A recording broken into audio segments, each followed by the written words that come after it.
This is always the best time of the week, and it is definitely a Monday.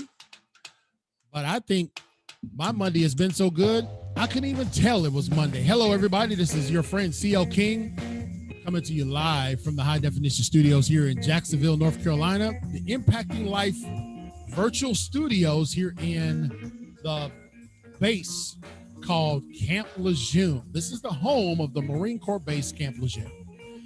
You know, folks, I can tell you this, that I have had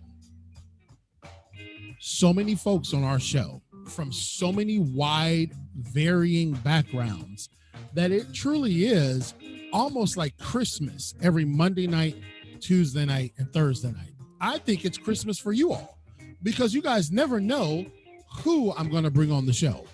I always try to lead with a little suspense, lead with a little bit of intrigue, and say, okay, what is the CL King staff up to next? Well, tonight I talked with my friend that's going to be on with us in just a moment. I talked with him several weeks ago about this topic that has really intrigued me. Why has it intrigued me? Because it can affect all of us. The topic we're going to talk tonight about is obesity. That's right. We're going to talk about it. We're not going to run from it. We're not going to sugarcoat it. We're going to actually talk about it. And why are we going to talk about it? Because the truth of the matter is that talking with this friend of mine, this world-renowned doctor, it has actually opened my eyes to some things about even how I need to conduct myself. Now, I know some of you out there are automatically going to find another podcast to turn into tonight because these topics can be a tad bit difficult. You know, I have people in my live studio audience that make faces at me, so as they're eating their chips and ice cream. But the truth of the matter is, ladies and gentlemen, that we have within our power to make some dynamic shifts. We have within our power to make some dynamic changes. And it very well may be small changes, but it can be for the benefit of our longevity. And so I am welcoming to our virtual studios a man that's well-traveled and well-experienced in the topic of obesity. He's my friend, Dr. Avishkar. Now, I call him Dr. Avishkar because he's allowed me to, and that's his first name. I'm just really, really bad at doing his last name. So I'll let him tell you guys his last name. But Dr. Avishkar, he hails from a background that a lot of people very well may avoid. And I really want you guys to listen in tonight because we're going to ask some questions. If you guys are on with us live in our live audience, you guys can ask questions. I'll be sure to ask the doctor. He is not just a PhD, ladies and gentlemen. He is an MD. So we didn't just bring a PhD out here tonight. We said, listen, doctor, we need an MD in the house. Is there a doctor in the house? And we're so blessed to have our great friend, obesity expert, Dr. Avishkar. Welcome, doctor. Thank you so much for having me. Thank you so much. This is such an honor. It is an honor for me too. I feel like me and you just have been friends for years. You know, I know. it's like when Dr. Avishkar and I talk off camera. I mean, we're talking for 30 minutes before you guys see us, and it's just like, man, we're just talking about everything under the sun. You know, so. Doctor, we're very, very blessed to have you with us, and we're very thankful for you to be a part of our show. I know you're very busy. I've seen some of the shows that you've been on. Dr. Avishkar is requested all across the country and around the world, ladies and gentlemen. He was just on a show in, where were you at? The lady we just said? Australia. So the doctor is very, very busy, and so he was so busy he had to actually reschedule us to get to this date because he's just got so many requests for his services and his skill set. And so we're very, very thankful, very appreciative of you, doctor. So doctor, can you please tell us before we get into all the details and all the nitty gritty and all the heavy stuff about tonight, talk to us about how people can find Dr. Avishkar. So people can actually find me on my website called www.decodingobesity.com. Decoding Obesity is the name of my podcast, so the website is named after that. So it's pretty straightforward. Otherwise, they can find me on Facebook, Instagram, or on Twitter. My handle is DOCTORSABHARWAL. So that's my last name, Doctor, followed by my last name, Dr. Sabharwal. And they can find me there, or they can find me on LinkedIn. Dr. Sabharwal. Was that closer? Was that better? Was I there? No. You're getting there. You're getting there. One day. One day. I look. I've already booked. I've already booked the doctor to come back to talk to us before Christmas and the holiday season. So I'll practice again before I have you back, doctor. So anyway, where are you at in the region of the world right now, doctor? I'm in New Jersey. In New Jersey, but obviously your journey has brought you from a long way. So tell us a little bit. Tell our audience, because we have a vast audience. People listen to this show with all varying degrees of backgrounds. So tell us a little bit, doctor, about yourself and how you got to where you are today. So yeah, that's an interesting journey I've had, and quite a journey. I started my medical training actually in India, and I did my medical school in India. I came here, did some research, went back to India. I did my residency in internal medicine in India, and really at that point in time, I didn't know about. I know we're talking about obesity, so I'm just going to talk about how I got interested in obesity. I myself have suffered from it since time immemorial. I don't even know. Like since I was young, but when I was doing my residency in India, I reached my heaviest weight. And what ended up happening was that I decided that something needed to change. And all I knew, despite my training in medicine and everything, was that I probably should just change my lifestyle. So I did that. I changed my lifestyle around. I started eating healthier. Actually, interestingly, I had tried multiple times before that to lose the weight. I would lose a few pounds and I would just gain it back, but this time I was like, I need to really do something that's going to be long term, that I can stick to. And so I changed my lifestyle around, and what ended up happening was I did lose a bunch of weight, and that was basically eating healthier, eating cleaner, and exercising a lot. And yeah, and so I lost the weight. I was able to keep it off because I was able to maintain my lifestyle. But once that happened, that really piqued my interest in obesity itself. And honestly, I did not even know that obesity medicine was a separate kind of a specialty that was there.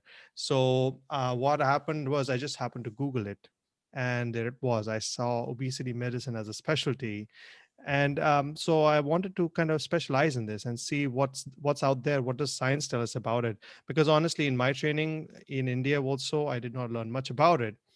And so when I reached out to people here for training in obesity medicine, they said, well, you have to be trained in medicine over here before you can, or board certified in medicine over here before you can actually get certified in obesity medicine. So that's not the reason why I moved to the US, but it so happened that I ended up coming here, and I decided to pursue it further. And so I got certified in obesity medicine, and really learning about it opened my eyes to the world of obesity medicine and the science. And not only that, once I read about the science of obesity medicine, I could reflect back and see how the decisions that I had made were kind of sort of scientific, even though I did not know about it. And I'm sure people who've changed their lifestyles around would feel the same way. But there was still science about it. There was still science behind it in the changes that I had made. But there was a lot more to it than just changing your diet and exercise and this and that. Right. And I think we have heard a lot about, especially in the past year, we've heard a lot about respecting the science, listen to the science. And I think that you have tapped into, at least when we lay this foundation, because I'm just a layman, I'm nowhere near an MD. We've got to tap into the science behind this disease called obesity. Now, am I correct? Am I in error in calling it a disease? No, it has been recognized as a disease by the World Health Organization. It is a chronic disease, and we need to recognize it as such. Right. And so, for those of us sometimes who are looking through the lens of judgment on folks, we have to remember that there's a whole lot more science going on than maybe there is laying on the couch eating potato chips, right? Well, there's a science behind eating the chips on the couch as well. They just taste so good, brother. Yeah, we were watching Coming to America the other night, and I couldn't get enough of them chips, baby. But that's true. And I let me just put this disclaimer out there right now for everyone who is listening to our podcast as well as those watching us live. Obviously, I have Dr. Avishkar on Impacting Life with us. He is a board certified doctor. He has MD after his name. But of course, you cannot take our show exclusively and say, I garnered medical information on this show that told me to go in one direction or another. You are always supposed to do what? Check with your health professional. Okay, so don't come back and try to get with me and Dr. Avishkar and say y'all told me to. No, no, no, no, no, no, not on this show. We these are just the opinions of the doctor and CL King, but you must consult with your medical professional. Okay, but I do bring people on the show for this reason because Dr. Avishkar has impacted many, many lives with telling people about the journey, his journey in particular. So at your heaviest, where was you said that you had tried different diets in the Yeah. past. And what was it that clicked for you? What was the change, bro? So, what I thought was at that point in time, I was eating a lot of processed food, ultra processed food. So what I thought was that, well, let me cut that out of my diet, and also let me cut out the added sugar. So that was a big change for me. I think sugar plays such a detrimental role in our society and in our health that it's unbelievable. And really, when I cut out sugar completely, and I did cut it out cold turkey, um, I did not experience any withdrawal symptoms per se. It wasn't like I was having shakes and chills and whatever. Sometimes people do experience that. People mention that they experience it. I never experienced any of that. But what I did notice was that after a while, I couldn't care less for anything sweet. So it wasn't that I was craving anything sweet, but when I was actually eating, consuming sugar, I would always crave for something sweet, particularly after a meal or whatever. I would want something sweet in my mouth. So Right. now I had replaced it with fruits. Now, fruits do have natural sugars in them, but they have so much more to them than just the added sugar, than just the sugar. They don't have any added sugar. So really cutting out that sugar did make a big difference in the way I was eating. And then secondly, what I did was I was able to cook a lot at home. So I was eating everything home cooked essentially. I had a rule that if I needed to eat anything, that would be cooked at home. Wow. So even if it were a pizza, I was making it from scratch, not buying the pizza base from outside. I was making it from scratch at home. And then because I could really control the ingredients that were going into it. You bring up something interesting. Greg says I love M&Ms, and I'm just saying hello to our online. Greg is my VP. He says I love M&Ms. So just saying hello to my online audience. Hello, Mike, and thank you, Greg, for putting the doctor's website out there. If you'd like to connect with Dr. Vishkar, you can contact him at decodingobesity.com.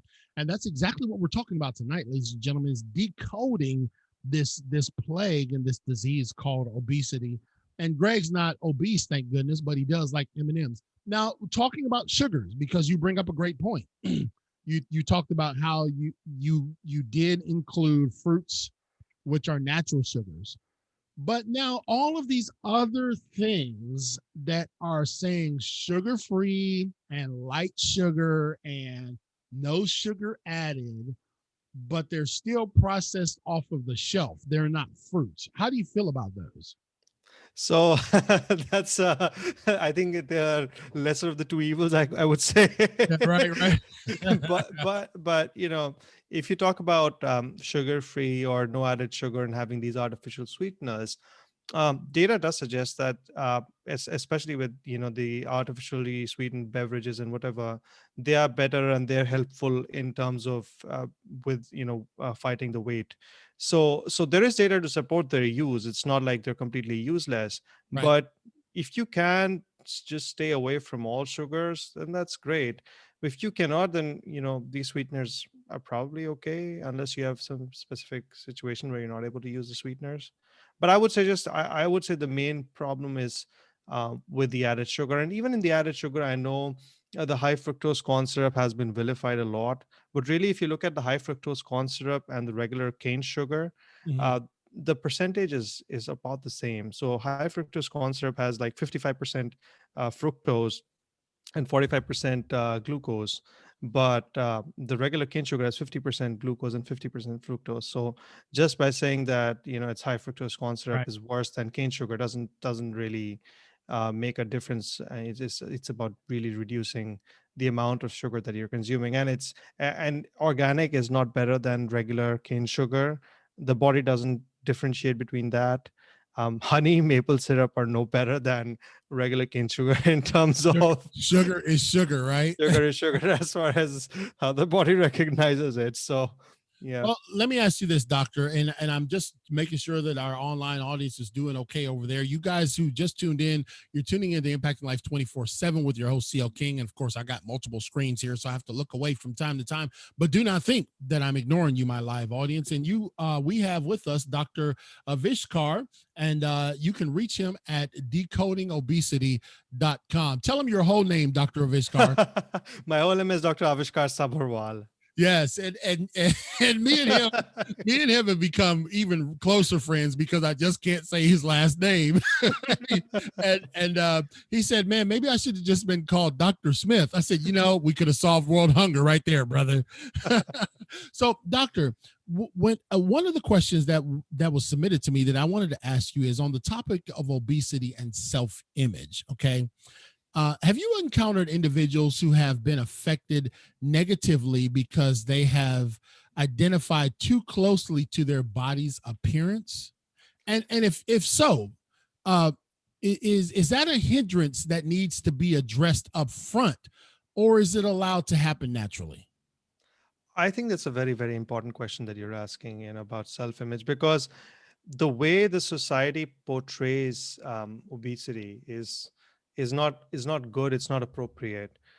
We are expected to look a certain way, and this is what we call the weight bias that exists in the society. You'll see it everywhere. Right. You see any fashion magazine or whatever, you'll see lean, sometimes actually underweight models. So Right. thinness is kind of portrayed as being the right thing, but being undernourished is not good either. So you have to be at a healthy weight. Right. So a lot of times that can lead to a lot of despondency in people, in patients with obesity, and that does happen. So it really needs to be addressed up front. And the way you address it is kind of making people understand that there is still hope, there is help, and it may not necessarily be all. It may not all of it may not necessarily be your fault. Of course, there are certain choices that you can make that will help you, but there are a lot of things that may not necessarily be in your control. And Mhm. so that's important to understand that there is a lot more that's going on into this. I'll give you an example. We just talked about M&Ms, right? Somebody just loves M&Ms. Yeah, he does. Yes, he. well well, let's just tease that out. Let's see what's the science behind that person liking M&Ms. Right. So it's marketed that way, right? um, B, it has a lot of sugar, which is addictive in itself. There are studies to support that sugar is almost more addictive than cocaine. There's data from rats that showed that basically sugar was really, really addictive. Right. So sugar is very addictive. And see, there are naturally added flavors that can also enhance the addictive potential of the food product itself. So there are a lot of cues that are happening that may cause you to, and I'm not saying this is particularly for M&Ms, of course, it can be for any food for that matter, Right. but usually we see it with ultra processed foods. So any ultra processed foods for that matter, Mhm. I would say it's nothing in particular. I have nothing against M&Ms, Right. just to be Yes. Yes. clear. Don't let them the M&M company come sue us now, doctor. I Thanks, have Brad. nothing against M&Ms.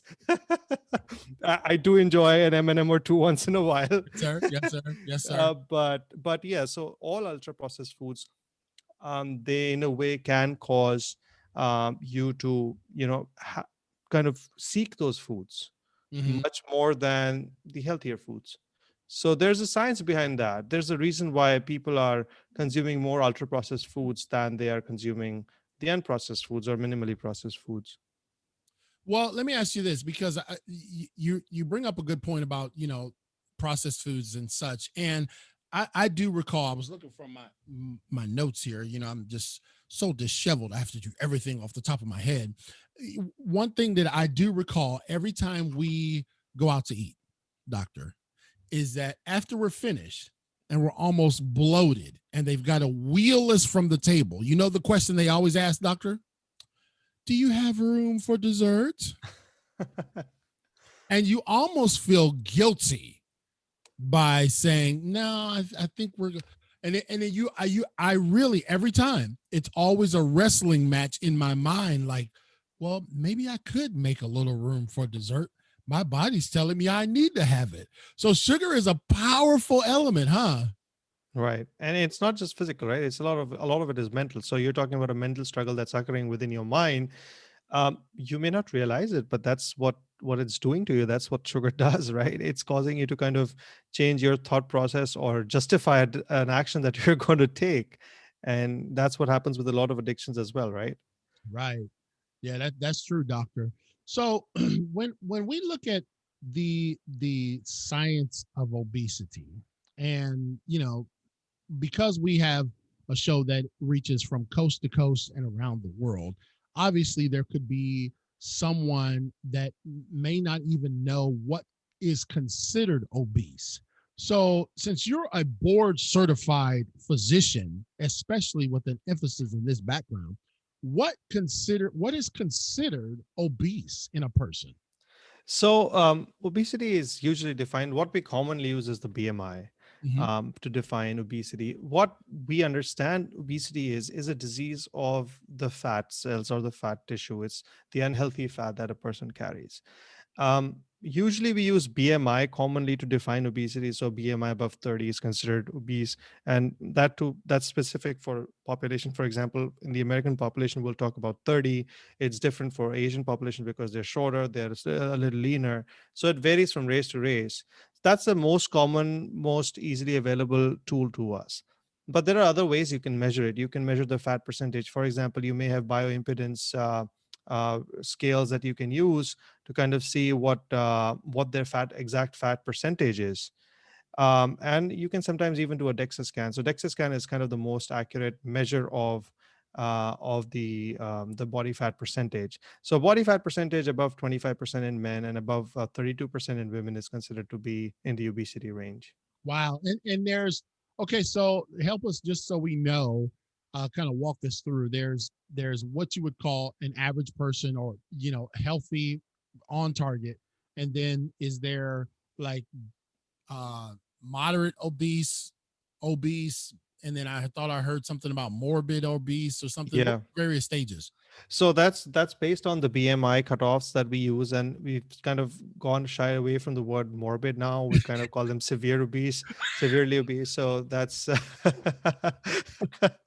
so yeah, BMI of 30 to 35 is stage one obesity. 35 to 40 is stage two, and 40 and above is stage three. This is so good. Why I do this show live. Mike, you heard your Mike Black, my friend. He's one of my co-hosts on here. So there is hope for us, brother. He said there's no term called morbid obesity anymore. I'm just thinking about him and I at Planet Fitness struggling, trying to sweat to the oldies. So, and that's fine. That here's what I feel.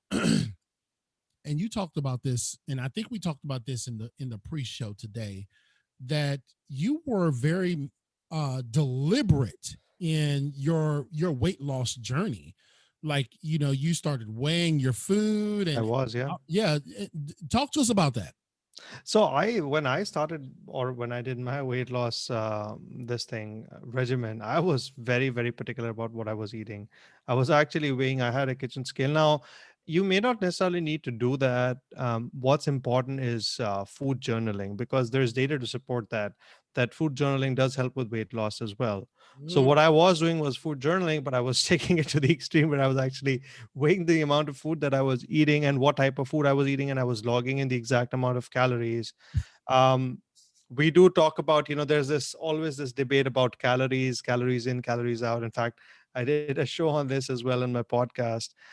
So calories are important, but they're not the whole story. There's a lot more to it, because when you talk about calories, what ends up happening is you're just looking at the energy a particular food is supposedly giving. And why I say supposedly is because whenever you consume something, you don't consume 100% of it, right? mm, So you're going to have some of it is consumed, some of how it's absorbed, some of it you're going to defecate out, which is obviously also has some of the carbon that was there in.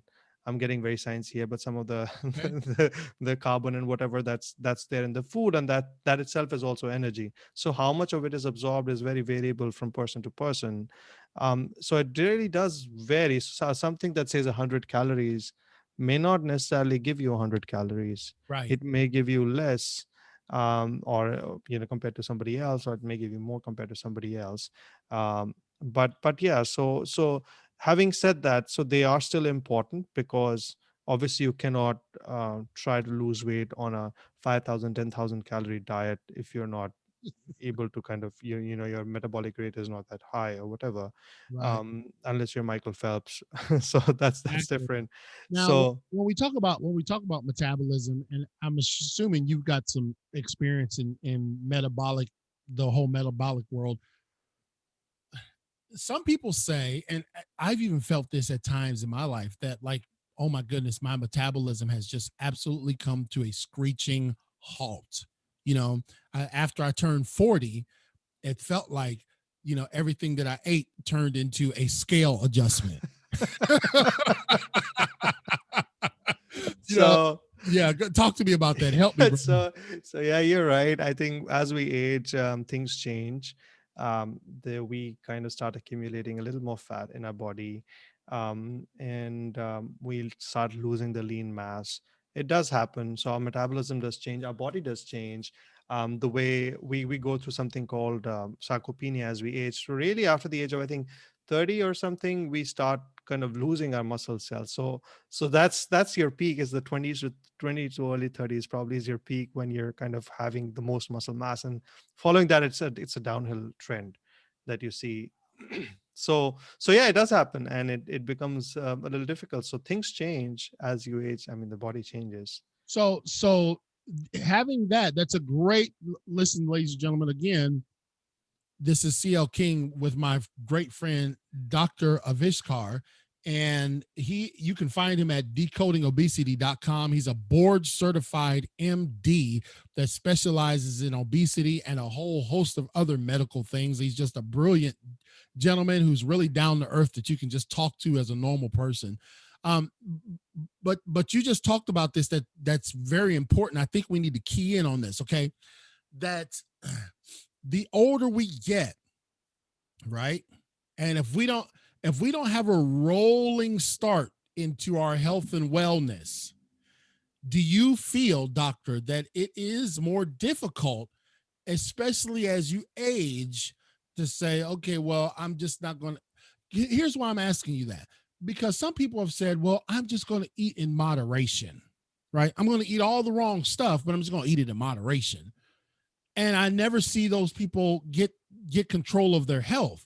Well, I'm only going to eat one plate of ribs and a side of coleslaw and potato salad. Then that's it for me.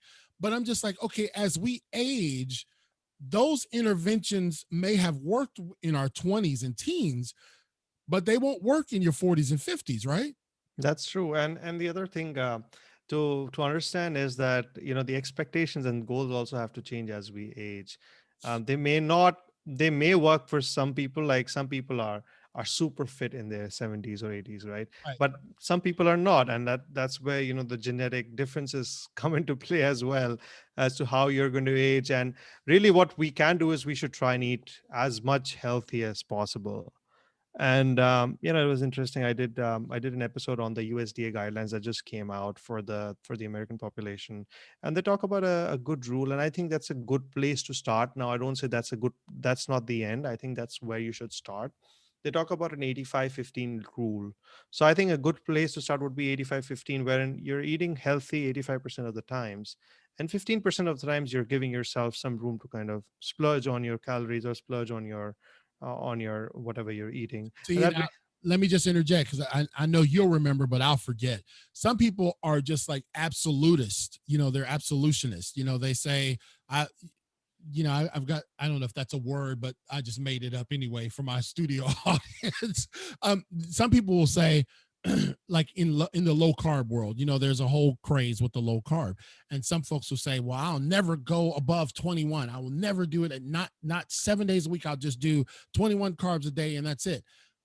But here's the deal. You just gave us an indication that 85, 80, whatever percent of the time you should be eating healthy, but we do give ourselves allowances to just relax a tad, right? Well, I think it's Or is that the important to wrong understand. words? I think it's important to understand. I think what you're talking about are probably two different things Okay, in my mind, at least. go ahead. When you talk about, say, going on a very low carb diet or a ketogenic diet, Right, the way I look at it is it's an intervention that you're doing. So it may be a medically necessary intervention at that point in time right. where you need to be on a very low carb or a ketogenic diet. And it is, there's data to support ketogenic diet in obesity and in weight loss. The problem is that if with a ketogenic diet, if you give yourself that leeway of 15%, you will not remain in that state of ketosis that you need to be in. Gotcha. Okay. So, but overall, if you talk about the overall transition, what I'm talking about is a transition phase. Yeah. So I think when you start a transition into something, say you're transitioning from a very high carb diet to a ketogenic diet, I would say you probably start with transitioning to a low carb diet. Right. And that's where I would say this rule would probably be handy is, you're eating very low carb 85% of the times, and 15% of the times you're giving yourself leeway. Now, again, it can be very variable for people. Some people just want to do it cold turkey, and that's absolutely fine. Some Right. people want to gradually ease their way into it, and that's absolutely fine. At the end of the day, it's not about what I say or what any physician says. It's about the person who's doing it, what's comfortable for them, and what can they do sustainably, because really maintaining it for the long haul is what's important. Right. And we see folks join the bandwagon every December 31st. We're cleaning out the refrigerator and we're saying this I'm starting fresh, blah blah blah. And you're right. Everybody is different. Every person's body is different. And it's important for us to know and learn our bodies. I'm at the 9 o'clock hour, so just give me one give me 1 second, doctor, because we've got to recognize our sponsors. That's something that we do every hour at 9 o'clock. So I want to recognize our gold sponsors tonight. Greg Smith, he's the author of 100 Simple Ways to Manage a Property and Evidence Room. I want you to get a copy of his new book. It's a bestseller, and you can reach out to Greg on Facebook at Gregory Smith, or you can find him on email at Smith G1963 at yahoo.com. Michelle Perry is also another gold sponsor. We're very thankful for her. She's the founder of the Successful Diligence Organization, LLC, and she's also the host of the Successful Diligence podcast. She's a best-selling author and the author of The Pebble in My Shoe. And you can connect with Michelle and get a copy of her book at successfuldiligence.com. We got a couple more. Adrienne Barker, who will be on our show. She's a gold sponsor. She's the host of the Adrienne Barker Speaks podcast. She is a life coach and CEO of Professional Global Etiquette. Now, I want you to connect with her at professionalglobaletiquette.com. And last but not least, the CL King Group is a sponsor of Impacting Life 24/7. I also want to tell you guys how to become a sponsor is very simple. Just go to our website, clkingspeaker.com. And also you guys can look on my Facebook page. We'll also have it up on our website soon. Check out our merch. We got some new merchandise, pretty amazing pants, cups, bags, magnets, masks. We got it all with Impacting Life 24/7 on it. So we rolling, baby. So just hook us up, hit us up, clkingspeaker.com. So back to my friend, Dr. Avishkar. And the reason why I don't call him by his last name, because I don't want to mess it up. I respect him so much that I'm doing him justice.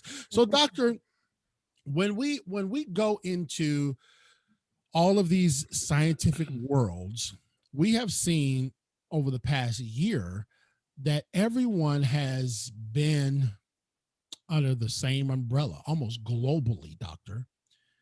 And a lot of people have been forced to stay in the house, which has caused all different other peripheral issues, depression, anxiety, and such, which as an end result has caused people to eat more comfort foods. So during this time, have you seen that you know people have, during times of testing and during times of challenge and during times of, like you see, COVID-19, is it more challenging for people to stick with the regimen of taking care of their health during a time like this? Because we've seen and heard statistics that people are out there not doing such, that they're eating kind of differently. The eating habits have changed. Have you seen that to be the case? I think so too. I think, any stress in life can cause somebody to waver off their path, because there's a lot of cerebral work that's going on when you're trying to eat healthy and when you're trying to control these urges, because it's not easy. Let's not make it look easy, because it is not. And Right. so it's very easy to veer off your path when you have any stressor in life, and it's not just what we're facing as a world, as a global community, but any stressor in anybody's life. For example, if somebody's going through a divorce, any for example, somebody's had a breakup, somebody's had some major event in their life, somebody's moved from one place to another. It doesn't necessarily have to be something bad. It's just something, maybe something's good has happened, and they've moved from one place to another. They found a very nice job and whatever, but settling into that new place is going to take time. Finding a new routine is going to take time. So, Right. with us being at home, finding a new routine around your activities, or around the way you're going to manage your work at home, is going to be different now. Mhm. So obviously, all of this puts another additional strain on you to kind of figure out what you will need to do, to get back to where you need to be. So it can be, it can be difficult, but it's something that you need to be cognizant of and kind of see how you can best manage it That, and that's a try and that's plan a around. great word that you used there. You said cognizant. Now remember, I told you off show that I have been known to, when I'm in my weight loss journey and I got my headband on and my sweatbands and all this kind of stuff, and I'm just ready to do the Richard Simmons thing. I am like checking my weight every hour almost. I'm super cognizant of it. Now let me just explain to my audience before you guys start throwing rotten tomatoes at me for why I did it. I do that because I wasn't checking my weight when I was eating unhealthy. I wasn't checking it when I was laying around slovenly around the house. I wasn't checking it.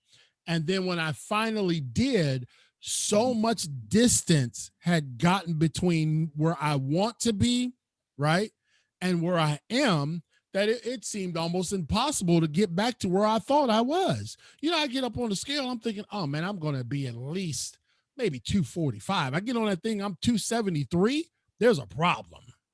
And so when you say cognizant, I talked to you about this, and this will be kind of a follow up question, but it is a battle of the mind too. This whole obesity thing, right?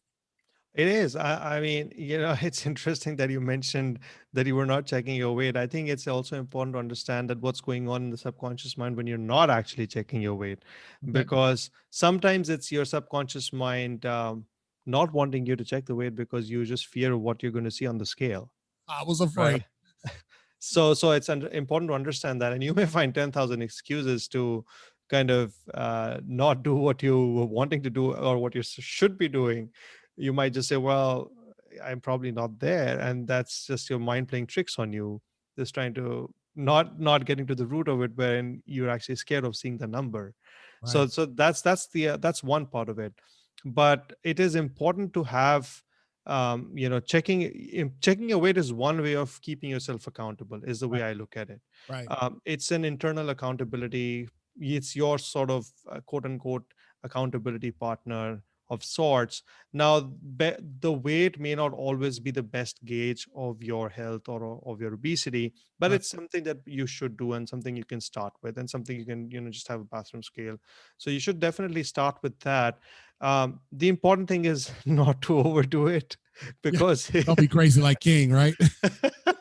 because the weight does vary during the day. It can vary from morning to evening, because I know this. I've done it myself, so I Right. know. And so, especially when you're dealing with something like obesity, it can be a little difficult, because it may make you a little despondent. You might just feel that, well, I barely ate something and I've just gained this much weight. What's going on? Right. Right. Um, so probably checking it weekly is it's a good idea. I wouldn't say daily, because even daily the weight changes. Yeah, So I was crazy, man. I was checking it morning, noon, and night. So I'm I'm joined, ladies and gentlemen, with my friend Dr. Avishkar. You can find him at decodingobesity.com. He is a board certified obesity doctor, and as well, you also are certified in a couple other disciplines, doctor. correct, yes. So I'm both certified in internal medicine, in obesity medicine, and in lifestyle medicine. Lifestyle medicine, obesity medicine, and internal medicine. So we got the real deal on the show tonight, and so thankful for you. We talked about this in the, I guess you call it the green room backstage. We talked about diet versus exercise. Now I've had some health gym rats on my show, doctor. So you got to tread lightly, okay? I don't want to. I don't want to. They might be potential sponsors. I don't want to make them upset. But I wanted to hear it from Doctor Avishkar. I've been waiting to get him on this show because I heard someone say you cannot exercise your way out of a bad eating lifestyle. So I wanted to get it from the doctor himself and what your experience and research has shown. Well, you cannot outrun the fork. You cannot outrun a bad diet. That's for sure. But having said that, in the same breath, I would say that I do not want to undermine exercise because of its health benefits. Right. It has great health benefits. So everybody should exercise.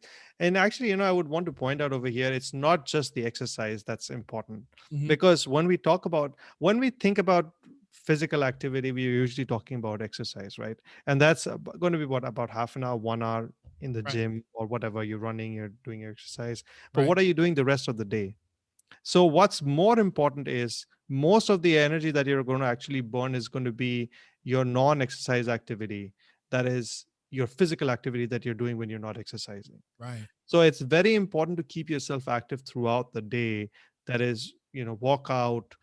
Even if you're going to, say, your office, try to take a stroll. Try to park your car further away from the office. Try to take the stairs. Try to keep yourself active. Keep yourself moving all throughout the day, because that's going to increase your non-exercise activity. So that's going to keep you physically active throughout the day, and that's very important. Even with regards to weight loss, with regards to exercise, the exercise certainly has a very, very important role in our, in our lives, in our overall health. It has great impact on us. It improves, it has effects on our depression rates. It does have some effect on our cardiovascular health, our obesity also to some extent, but not great. But if we talk purely in terms of modalities for obesity, purely in terms of modalities for obesity, the first thing we kind of focus on is the lifestyle, the diet part, and then comes the exercise. So they do go kind of together, but diet is much more important than exercise. Well, let me ask you this, just from your experience, and you've talked about your journey and how you've had to deal with it. Even still, we all do. I still do. I mean, I'm a former Marine, tough, lean, and mean, and I still at 46 am like, okay, if I don't put that fork down, I'm going to be looking like the Goodyear blimp. When you look at your diet and when you look at your exercise, which one is easier for you to stay committed to? It's that's a good question. I would say it's probably the diet, because I still have to eat every day. I'm going to I get do. hungry. So I have to make a conscious decision every time. So I would say probably the diet. And now what's happened is I've done it so many times over and over again. Now it just runs in the back of my mind. It's just almost kind of become subconscious about what I'm putting into my mouth and what's basically feeding my body. So yeah, now it's kind of gone to that level. All right, I'm going to talk to you about another thing. And again, ladies and gentlemen, these are opinions that are discussed between the doctor and I. And if you have questions, you're more than welcome to ask them in the chat for our live audience. But again, we ask that you don't make any medical decisions based off of watching this show. You need to contact your medical physician to get further input. What is your thoughts, though, doctor? You can just consult with me. Just pretend like you're talking to me. What is your thoughts about fasting? I was thinking you're going to ask me that question Man, next. you just knew we're so in tune, brother. You knew I was going to I was ask you, like, he's right? going to ask me Yeah. this. So give us your thoughts on fasting and how, because we're talking about, ladies and gentlemen, we're talking about obesity and we're talking about tackling this disease of obesity. So I've really picked the doctor's brain. He's so knowledgeable, ladies and gentlemen, that we've already asked him and pre-booked him to come back in the holiday season. We want to have him back to just get us straight for the holidays. But doctor, what's your thoughts on fasting and how that plays into maybe addressing obesity? I think so. In my opinion, fasting is great. I've tried it. It works well for a lot of people, but it's also about understanding the science behind how fasting works, and it's also about what how you're fasting. So there's this concept of clean fast versus dirty fast. When I talk about fast, it's always about a clean fast. That means you're not consuming any calories during your fasting phase, and yeah, but there's science behind this. So I'm all in for fasting. But having said that, it's important to understand that when you're fasting or when you're when you're starting this intermittent fasting, if you have certain medical conditions, for example diabetes, high blood pressure, this and that, make sure you consult your physician, because your medications may need to be changed around, your doses may need to be decreased, something else may need to be changed around. So make sure you're consulting with your physician before going on any of this. And also the other thing is, um, again, just like with anything, it has to be something that you can do consistently and maintain for a long term. So Right. you can, yeah, you Because cannot do. Yeah. Michelle just asked in the chat. She said intermittent versus longer ones. Are there pros to intermittent versus, like, someone's going to do? I'm going to do a 3-day total fast versus I'm going to do a 16-hour fast per day. Are there benefits to one or the other, or the styles? So yeah, I don't think there's a lot of data out there to kind of compare the different types of fasts, Uh, 16/8 versus 24 versus right. alternate day fasting. What I can say is that there's a lot of data um, about alternate day fasting versus calorie reduced diet. So that's one of the fasts that is most widely studied. It's alternate day. So you were fasting one day and the next day you're eating regular, and then you're decreasing your calories. So there's data on that. But comparing between the fasts, is no, I don't think there's data there. But having said that, again, so it's important to understand the science of fasting rather than, whether a 3-day fast is better than a 2-day fast, or which is better than a 1-day fast or not. Right. Right. So the science is basically about decreasing your insulin levels. The only way you can do it is either have a low carb diet, and that's the whole reason of a ketogenic diet or a low carb diet, Right. or you can do it by fasting when you're not consuming anything, right? So the goal is to kind of get into that state of ketosis, deplete your glycogen stores, get into the state of ketosis, because that will decrease the hunger signals. That'll also increase the fat burning and whatever. So it's about that. And it's also about finding the medium. Now it may be different for different people. Some people may benefit just from a 16-hour fast. Some people may benefit from a 20-hour fast. There's this concept of one meal a day or two meals a day. Mhm. It's really about finding what works for you, and being in consultation with your physician to see what's the right thing for you to do. But I would say, yeah, it's a good, powerful tool that people can use. It's not the end all be all. The way I look at all of this is that it's one of the modalities that we can use. Right. Right. And I'm adding that term, ladies and gentlemen, to my toolbox that he has used several times tonight so I can sound really educated like the doctor. Modalities. Y'all hear that? Yeah, I got to find a reason to say that to my kids. Listen, the modalities with y'all messy rooms, I don't know if that fits, but I'm gonna try it anyway. So, doctor, I know we're coming up close on the end of the show, but I do want to ask you a few more questions since I have you. And again, if my audience has any questions that you like us to ask Dr. Avishkar, please do so. He is a board certified medical doctor in obesity. In what are the other two again? Internal medicine and lifestyle medicine. Internal medicine and lifestyle medicine. That's what I get for not having my notes in front of me, doctor. But you can find him at decodingobesity.com. And doctor, he and I connected so well when we met for the first time. Something when I have pre-interviews on this show, it's basically meeting a stranger. And we talked, and it was just like, man, I'm just talking to a good friend. And it's so cool because Dr. Avishkar has committed his life to studying the science behind helping people get healthy. And some of the science behind why people are unhealthy. So I've got a question for you, and I've seen this. I've been a part of way back in the days when I was in an office somewhere. Those days seem like a long time ago, right?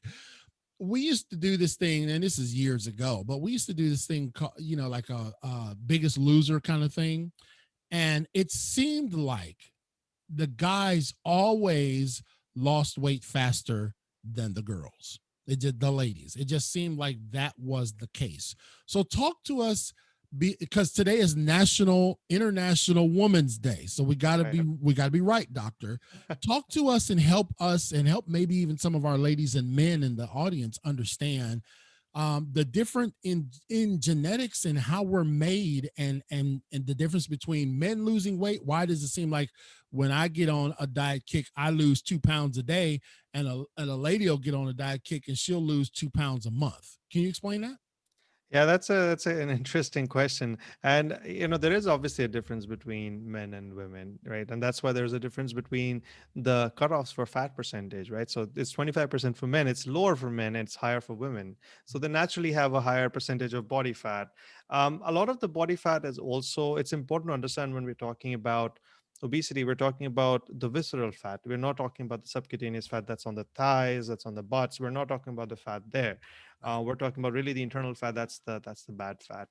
Um, so yeah, there is a difference, and a lot of times women will see that they lose inches more than they lose the weight. That can happen. I don't know the exact science as to why women don't lose weight as fast as men do. But having said that, if you're in that severe obesity category, losing the weight is important. And in that category, I don't know if this I don't know how well this question would apply, because there are a lot of other modalities we can help people with, patients with, who are in the obesity category or the severely obese category, to Right. kind of help them lose the weight. Okay, that's good. My friend and co-host Mike, he says, "Doctor, please speak on the importance of A1c for diabetics."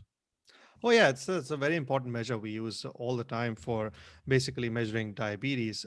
And what it is actually, whenever we are eating something, our red blood cells get a glycated hemoglobin. What happens is the glucose attaches to the hemoglobin molecules, and that's what the HbA1c is. It's the measure of the glycated hemoglobin.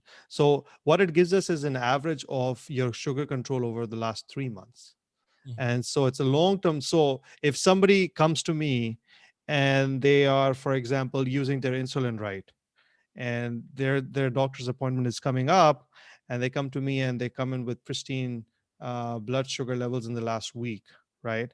But their A1c is off the charts. I already know that in the last 3 months they've not really done something right, or it's probably the medicine has not worked right for them, or they've tweaked something around, or their diet is not working. So that gives me an idea of the long term control of diabetes, versus just your finger stick sugar checks.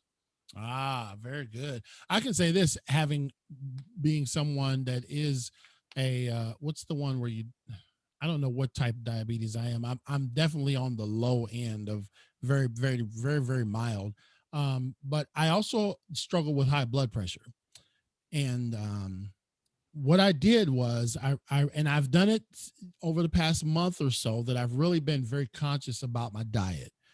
And I watched, really literally every day when I take my blood pressure, when I'm eating right, my blood pressure is so much different than when I was eating crazy. So diet does, I mean, like I was at almost 180 over like 130. You know what Wow. I mean? And they were like, King, you need to go to the doctor, brother. You need to go to the ER. You don't need to go to the doctor.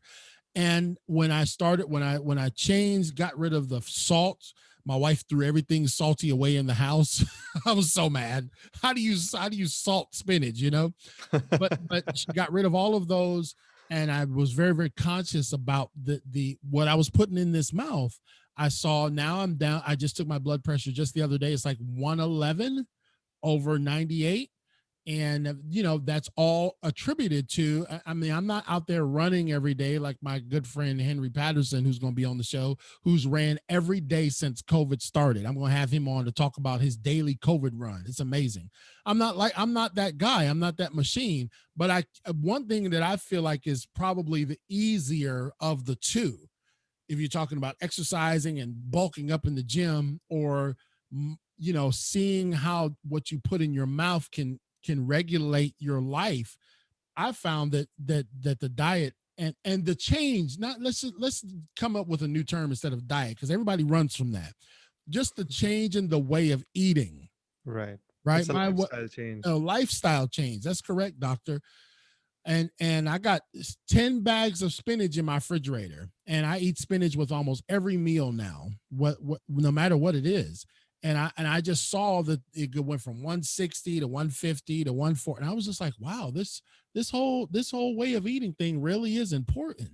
And so here we are in the last 2 minutes, doctor. I can't believe that our time has flown by. Can you believe our time Me has neither. flown by, No, doctor? yeah, It's just like, man, we're just getting started, brother. I know. Um, but what I would ask, because the music is coming on and our sponsors will get all upset if I go over. I'm just teasing. No, they won't. They love us. I would like for you to give a word of encouragement to all of our people out there listening to the show, because there are people that are no doubt saying, well, I've tried this, I've tried that, I'm just struggling. I really want to get my life in a better posture. I want to live longer. I want to be healthier. So, doctor, because you are so specialized, this is your niche, this is your gifting. Please speak to our audience in general, and give us a word of encouragement about our health and wellness as it pertains to avoiding obesity. Well, I think it's important to understand that obesity is a disease, and that's the first thing to recognize. So it's not just about self-blame, and it's not just about blaming anybody for that matter. I think when you start blaming something or somebody for something, you're just starting to create those walls, invisible walls in front of you. The way I look at it is you need to transition to taking responsibility for the body that you've been given. And once you start taking that responsibility for the body that you've been given, those walls disappear, and it's just about making your physical self better. And how you can do it is by reaching out to physicians, reaching out to obesity specialists, kind of some, if you need some mindset work, reaching out to somebody who can help you with that. So it's really about kind of understanding what's going on within your body to help you get better by taking responsibility for yourself. Wow, so powerful. Taking responsibility for the body that you have been given. I'm glad we record these episodes. My friend, Dr. Avishkar Sabharwal. You'll get it someday.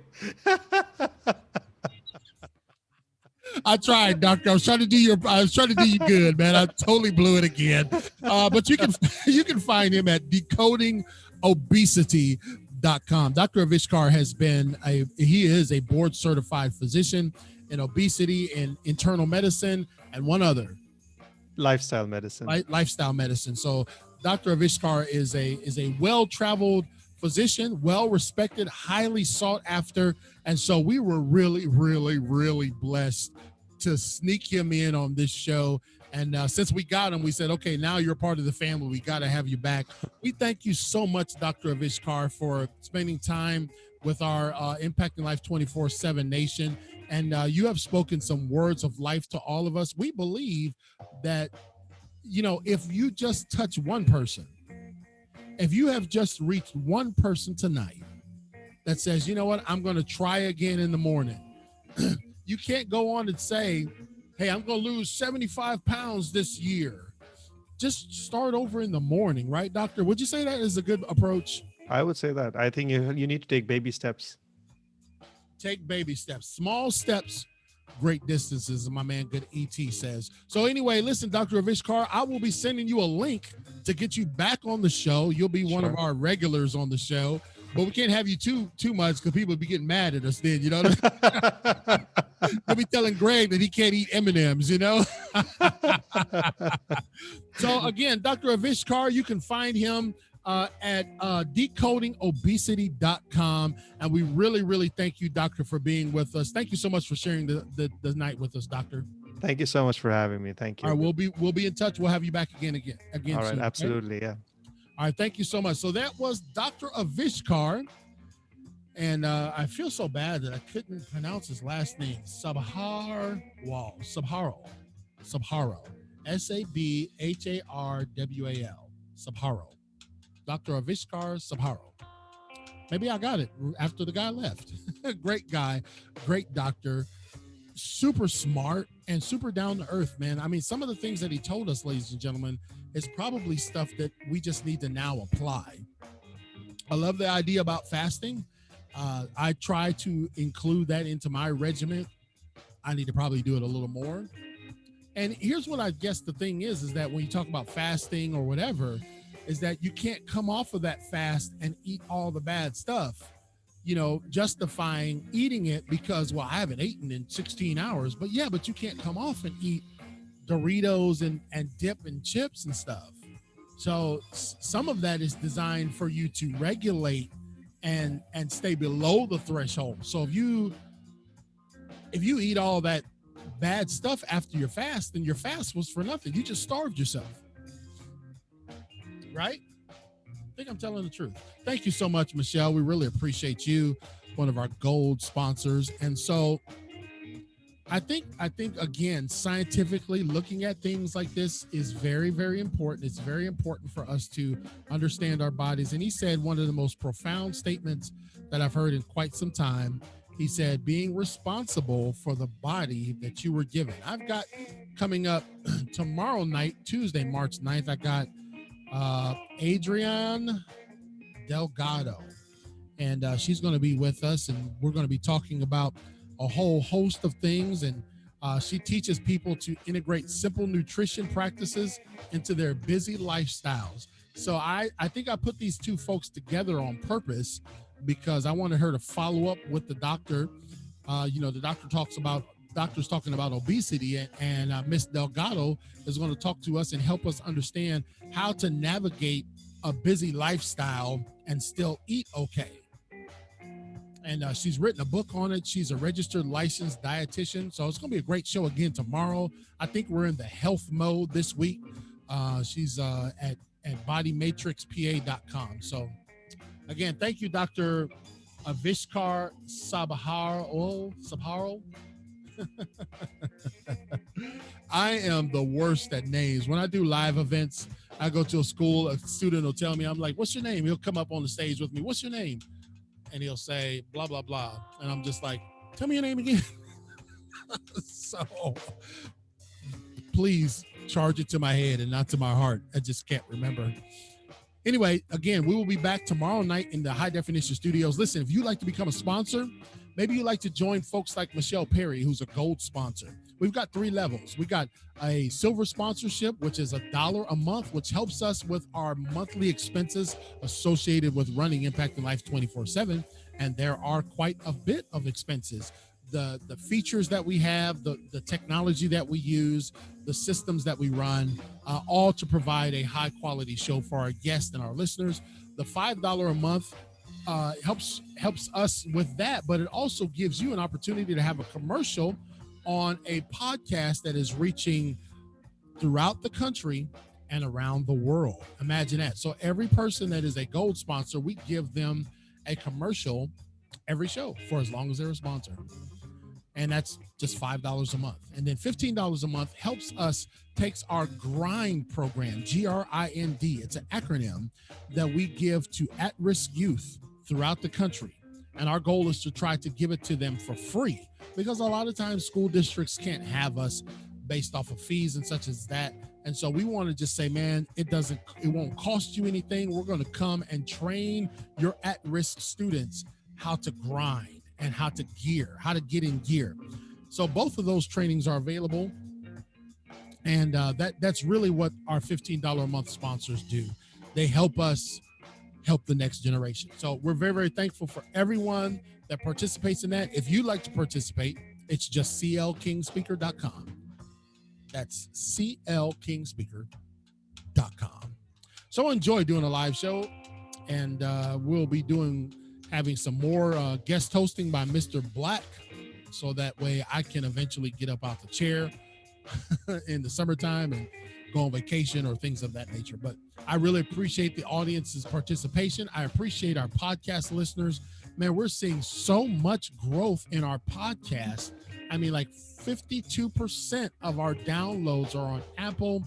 I think 30-something% are on Podbean, and then the rest all throughout the other platforms that we're on. I think we're on 12 or 13 different other additional platforms. So we're very, very pleased with what we're seeing. We do it live. We do it on YouTube. We do it on all the podcast platforms, and we're just seeing this thing steadily grow. Every episode, it's just like it's growing, it's moving, and we want y'all to come along with us. Join the Impact of Life 24/7 family. Thank you again for being a part of what we got going on tonight. We had Dr. Avishkar, and he did such a great job.